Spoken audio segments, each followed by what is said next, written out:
الرحمن الرحيم ونفس وما سواها فألهمها فجورها وتقواها قد أفلح من زكاها وقد خاب من دساها শপথ মানব প্রকৃতির এবং যিনি তার যথাযথ বিন্যাস স্থাপন করেছেন তাঁর। অতঃপর আল্লাহ তাআলা তাকে তার পাপ পথে গমন ও পাপ থেকে বেঁচে থাকার জ্ঞান প্রদান করেছেন। নিঃসন্দেহে মানুষের মধ্যে সেই সফলকাম যে তাকে পরিশুদ্ধ করেছে, আর যে তাকে কলুষিত করেছে সে ব্যর্থ হয়েছে। সূরা আশ-শামসের আয়াত ৭ থেকে ১০ পর্যন্ত এর ব্যাখ্যা।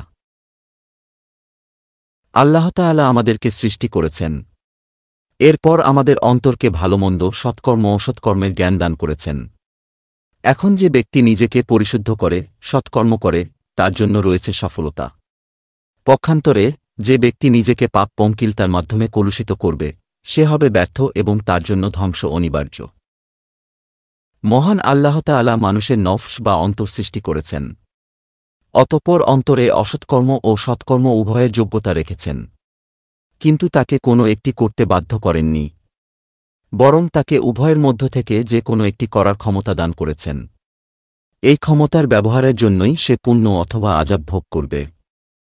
এটিই বলতে পারি আসল পরীক্ষা। জ্ঞান দান করার এক অর্থ এই যে আল্লাহ তাআলা আমাদেরকে ভালোভাবে বুঝিয়ে দিয়েছেন এবং রাসূলাম্বিয়াগণ ও আসমানি কিতাব দ্বারা ভালমন্দ চিনিয়ে দিয়েছেন।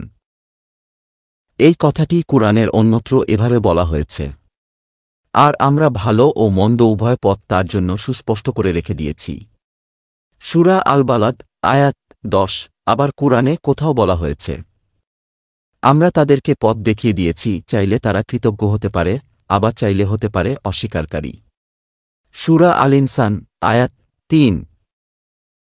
আমাদেরকে আল্লাহ তাআলার শাস্তি সম্পর্কে সচেতন হতে হবে, তার আদেশ নিষেধ মেনে চলার মাধ্যমে জীবন অতিবাহিত করতে হবে। সৎ ও পুণ্যকর্মের মাধ্যমে আমরা নিজেদেরকে পবিত্র করার প্রচেষ্টা অব্যাহত রাখতে হবে। কৃত অপরাধের জন্য লজ্জিত ও অনুতপ্ত হয়ে ক্ষমা প্রার্থনা করা এবং পুনরায় পাপ না করার অঙ্গীকার করতে হবে। মুক্তির বা নাজাতের অর্থ হল ওই সব দোষত্রুটি থেকে নিজেকে মুক্ত করা এবং সদ্গুণাবলী অর্জন করে স্থায়ী মুক্তি নিশ্চিত করা। তাহলেই আমরা ইহকালীন ও পরকালীন সফলতা লাভ করতে পারব।